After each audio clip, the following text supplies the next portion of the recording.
خادمہ نے کہا قرآن کی ایک آیت سنو۔ ہمارے بڑوں کا یہ حال، قرآن کی آیت کو دیکھ کر، قرآن کی آیتوں کو سن کر ان پہ لرزہ آ جاتا تھا، وہ حرکت میں آ جاتے تھے، وہ سوچ میں پڑ جاتے تھے۔ احکم الحاکمین کا کلام میرے سامنے ہے، ایک دم سے ٹھٹک جاتے تھے، غصے میں ہے، بڑا نقصان ہو گیا۔ لیکن خادمہ نے کہا والکاظمین الغیظ والعافین عن الناس، قرآن آپ سے کہتا ہے غصے کو پی جائیے، قرآن آپ سے کہتا ہے غصے کو پی جائیے، انسانوں کو معاف کر دیجئے۔ امام زین العابدین نے کہا ایسے موقع پر قرآن کی آیت آ گئی، اب میں اپنے غصے کو چھوڑتا ہوں، معاف بھی کر دیا، باقی کو انہوں نے آزاد بھی کر دیا۔ میرے دوستو، یہ قرآن کی تجلی، اس کا نور جب انسان کے قلب میں اترتا ہے تو قرآن میں آئے ہوئے صفات، آئے ہوئے اللہ کے کمالات انسان کے اندر منتقل ہوتے ہیں۔ جس اللہ نے قرآن کریم کو اپنی تجلیات اور اپنے انوارات سے اللہ نے اس کی آیت کو مزین اور روشن کیا ہے، جب اس قرآن کو نازل کرنا ہوا، جب اس قرآن کو اتارنا ہوا، تو اللہ نے اپنے نورانی کلام کو اتارنے کے لیے سب سے پہلے لوح محفوظ کا انتخاب کیا، پھر اس کے بعد اس نورانی کلام کو آگے بڑھانے کے لیے اللہ نے سمائے دنیا کا انتخاب کیا، پھر سمائے دنیا سے اس زمین پہ لانے کے لیے اللہ نے ایسے قلب کا انتخاب کیا جو قلب ساری کائنات میں سب سے زیادہ، جو دل کائنات میں سب سے زیادہ روشن، پاکیزہ، مجلہ اور مصفہ تھا، یعنی نبی اکرم صلی اللہ علیہ وسلم کا قلب۔ تو ذات اللہ کی ذات سے نکلا ہوا کلام لوح محفوظ تک، لوح محفوظ سے نکلا ہوا سمائے دنیا تک، سمائے دنیا سے چل کر پیارے نبی کے قلب اطہر تک پہنچا۔ پھر اللہ رب العزت نے قلب اطہر سے یہ قرآن کو امت کے درمیان تقسیم فرمایا ہے۔ اب اس قرآن کا نور ہمیں کیسے حاصل ہوگا؟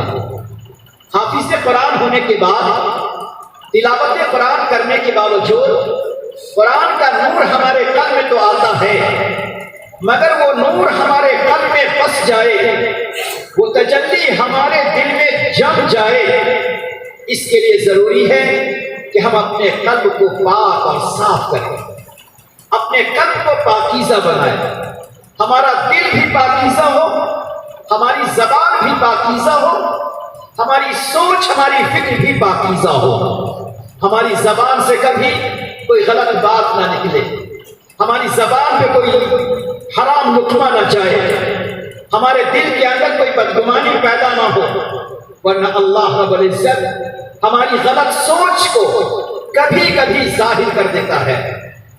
آج اللہ نے ہمیں اور آپ کو دین کی خدمت کے لیے، قرآن کریم کی خدمت کے لیے قبول کیا ہے، لیکن اس خدمت کے ساتھ ساتھ اپنی فکر، اپنے دل کا ہمیشہ جائزہ دیتے رہنا چاہیے۔ اگر اپنی دل کا اور اپنی فکر کا جائزہ نہیں لیں گے تو پتہ نہیں ہمارا نفس کہاں سے کہاں چلا جائے۔ ہارون رشید کا دربار لگا تھا، امام کسری وہاں پہ موجود تھے اور امام یزیدی بھی وہاں موجود تھے۔ کچھ مسائل کے بارے میں بات چل رہی تھی، بات چلتے چلتے نماز مغرب کا وقت ہوا تو ہارون رشید نے امام کسری سے کہا آپ ذرا نماز پڑھا دیں۔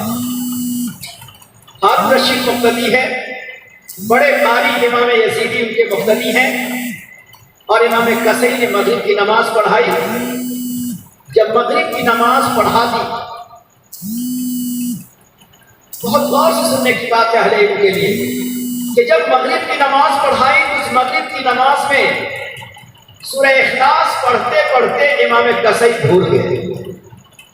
سورہ اخلاص قل هو اللہ احد پڑھتے پڑھتے بھول گئے، لقمے کی ضرورت پڑی۔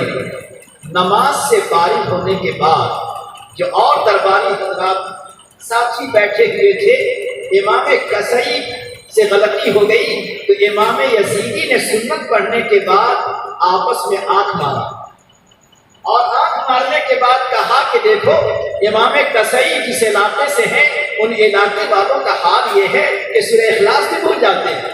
ایک ٹون مارا، سیدھے سے لفظوں ایک ٹون مارا انہوں نے. کس پر؟ ایسے شخص پر جو قرآن کریم کی قرأت کا خادم ہے، اور مارنے والا بھی وہ ہے جو قرآن کا خادم ہے. میں کہنا چاہتا ہوں جوان علماء سے، میں کہنا چاہتا ہوں اپنے آپ سے، قرآن کہتا ہے اپنے دلوں کو کشادہ بناؤ، کسی کی غلطی کو اپنی نگاہوں میں نہ رکھو. غلطی کسی سے ہو جائے تو اللہ کی طرح چشم پوشی کر لو، پردہ ستاری اس پر ڈال دو. پروردگار کو امام یزیدی کا یہ انداز پسند نہیں آیا کہ انہوں نے تنقید کر دیا ایک ایسے شخص پر جو قرآن کریم کی قرأت کا خادم ہے. کچھ دنوں کے بعد پھر ہارون رشید نے کسی مسئلہ قرأت کے لیے دونوں کو بلایا. بات چلتی رہی. اللہ رب العزت کبھی کبھی غلطی کراتے ہیں اور وہ غلطی بطور سزا کی ہوتی ہے، بطور سزا کی ہوتی ہے وہ غلطی جس سے ہماری اصلاح مقصود ہوتی ہے. بات چلتے نماز کا وقت ہو گیا، مغرب کا وقت ہوا، تو اس دن ہارون رشید نے امام یزیدی سے کہا کہ آپ نماز پڑھائیں. جب امام یزیدی نے نماز پڑھانا شروع کیا تو سورہ فاتحہ بھول گئے. کچھ پہلے تو سورہ اخلاص کے بھولنے پر طنز کر دیا تھا، آج اپنا حال یہ ہوا کہ پروردگار نے دکھلا دیا. قرآن تم سے کہتا ہے اپنے دل کے اندر وسعت رکھو، حلم اور بردباری کا معاملہ کرو. کسی سے کوئی غلطی ہو جائے اس پر انگشت نمائی نہ کرو. ایک چہار دیواری میں رہتے ہوئے، پڑھتے پڑھاتے ہوئے، دین کی خدمت کرتے ہوئے، قرآن کی تلاوت کرتے ہوئے، قرآن کی تعلیم دیتے ہوئے اگر کسی سے کوئی غلطی ہو جاتی ہے تو اس کے اوپر کبھی انگلی نہ اٹھاؤ. اگر تم نے اس پر انگلی اٹھائے ایک وقت آئے گا تم سے لغزش کرائی جائے گی اور تیرا نام بھی خراب ہو جائے گا. اس لیے بہت ڈرنے کی بات ہے کہ جس بات پروردگار نے اپنے نورانی کلام کی خدمت کا موقع دیا ہے، جس بات پروردگار نے تجلیات پر مشتمل آیتوں کی خدمت کا موقع دیا ہے، وہ قرآنی آیات جن صفات کا ہم سے مطالبہ کرتی ہیں، جن کمالات کا ہم سے مطالبہ کرتی ہیں، جن احوال کا ہم سے مطالبہ کرتی ہیں، کم سے کم قرآن پڑھنے پڑھانے والے علماء کرام اور عوام ہر ایک کا تقاضا یہ ہے اپنی زندگی کو اسی سانچے میں ہمیں ڈھالنا چاہیے. اور یہ قرآن کریم کا نور انسان کو ملتا ہے، اور جب دلوں میں نور اترتا ہے، دل جگمگاتا ہے، کہ انسان کی رات آباد ہوتی ہے، انسان کی صبح آباد ہوتی ہے، انسان کی دعائیں عرش تک پہنچتی ہیں جب انسان کا دل نور الہی سے جگمگاتا ہے. اور نور الہی کو پانے کا بڑا ذریعہ اللہ نے قرآن کریم کو بنایا ہے. اسی بنیاد پر امام بلخی رحمۃ اللہ علیہ نے فرمایا کہ اگر کسی انسان کو محسوس ہو جائے کہ ہمارے قلب میں، ہمارے دل میں رقت کے بجائے، نرمی کے بجائے ہمارے دل میں قساوت آ چکی ہے، ہماری آنکھیں نم ہونے کے بجائے، ہماری آنکھیں تر ہونے کے بجائے ہماری آنکھیں ہمیشہ سوکھی رہتی ہیں، ہماری نماز ہمیشہ خشک رہتی ہے، خشوع خضوع کے بغیر ہوتی ہے، ہمارے دل میں ہمیشہ دنیا کے خیالات آتے رہتے ہیں، ہمارے دلوں میں ہمیشہ دنیا کی خواہشات، گناہوں کے جذبات ابھرتے رہتے ہیں. اگر کسی انسان کو اپنے قلب کے بارے میں یہ محسوس ہو جائے کہ رقت کے بجائے قساوت ہے، آنکھوں میں نرمی کے بجائے، آنکھوں میں آنسو کے بجائے خشکی ہے، دل میں اچھے خیالات کے بجائے گناہوں کی خواہشات ہیں، گندے وساوس پیدا ہوتے ہیں، تو فرمایا اس کا بڑا علاج یہ ہے کہ آپ ادب احترام کے ساتھ قرآن کریم کی تلاوت تدبر کے ساتھ کریں. ہر آیت کو پڑھتے ہوئے خیال کریں میرا اللہ مجھ سے ہم کلام ہے، اور میرا اللہ مجھ سے کہتا ہے اے میرے بندے اس آیت کے نور کو اپنے سینے میں اتار لو. اس جذبے سے اگر کوئی قرآن کی تلاوت کرے گا اللہ سختی کو دور کر کے اس پہ نرمی پیدا کر دیں گے. پہلی چیز تلاوت قرآن کو بتایا مردہ دل کو زندہ کرنے کے لیے. اور دوسری بات بتائی صحبت صالحین کہ صالحین کی صحبت، اور میں بڑے فخر کے ساتھ اور بڑی خوشی کے ساتھ کہتا ہوں کہ آپ خوش نصیب ہیں کہ اللہ رب العزت نے پروردگار نے آپ کو یہ موقع عطا فرمایا ہے۔ بڑے بھی ہیں اور بڑوں کے راہ پہ چلنے والے بھی ہیں، اللہ نے یہ موقع آپ کو دیا ہے کہ صالحین کی صحبتوں سے انسان کے دل کی دنیا بدلتی ہے۔ تیسرے نمبر پہ فرمایا اگر دل کی دنیا کو بدلنا ہو اور اپنے دل کو تجلیات کے قابل بنانا ہو تو راتوں کو اٹھ کر کچھ اللہ سے فریاد کر لیا کرو، آخری پہر میں اٹھ کر اپنے اللہ کے سامنے ہاتھ پھیلا دیا کرو۔ اور اللہ کی شان بے نیازی یہ ہے کہ اگر آپ کسی عذر کی وجہ سے وضو نہ کر سکے، آپ کسی پریشانی کی وجہ سے تہجد نہ پڑھ سکے، بستر پہ پڑے پڑے بھی اللہ کے سامنے اگر ہاتھ اٹھائیں گے اور ہاتھ بھی نہ اٹھایا، دل ہی دل میں اگر اللہ سے اس وقت راز و نیاز کے طور پہ بات کرتے رہے، اے اللہ کائنات میں سب سے بڑا گنہگار خطا کار بستر پہ پڑا ہوا تجھ سے معافی کا خواستگار ہے، دل کی آبادی کا خواستگار ہے، بندہ اگر سوتے سوتے لیٹے لیٹے بھی صبح کے وقت میں مانگے گا اللہ اس کے دل کو زندہ فرما دیں گے۔ تو دلوں کو زندہ کرنا چاہیے، تو انسان اگر اپنے دلوں کو زندہ کرنا چاہے اس طرح دل انسان کا زندہ ہوتا ہے اور اللہ کی تجلیات اترتی ہیں۔ لیکن اگر انسان اپنی زبان کو محفوظ نہیں رکھتا، یا تو غیبت کے ذریعے محفوظ نہیں رکھتا، یا انسان اپنی زبان کو حرام لقمے کے ذریعے محفوظ نہیں رکھتا، یا انسان اپنی زبان کو مشتبہ اور شبہے والے لقمے سے محفوظ نہیں رکھتا، آج ہم کہیں بھی جاتے ہیں، کس جگہ جاتے ہیں، نہ معلوم کیا کیا کھاتے اور پیتے ہیں، مشتبہ لقمے سے اگر اپنے آپ کو نہیں بچاتا اللہ کا نور حاصل نہیں ہو سکتا، ہمارے دل میں نور الہی نہیں آ سکتا۔ ابراہیم ادہم رحمۃ اللہ علیہ کے بارے میں تذکرۃ الاولیاء میں ایک عجیب سی بات لکھی ہے۔ ابراہیم ادہم کو یہ خیال ہوا کہ میں اپنے دل کی دنیا کو آباد کروں، اپنے دل کو ظلمتوں سے خالی کروں، اپنے دل کو تجلیات کا گہوارہ بناؤں، اپنے دل میں نور الہی کو اتارتا رہوں۔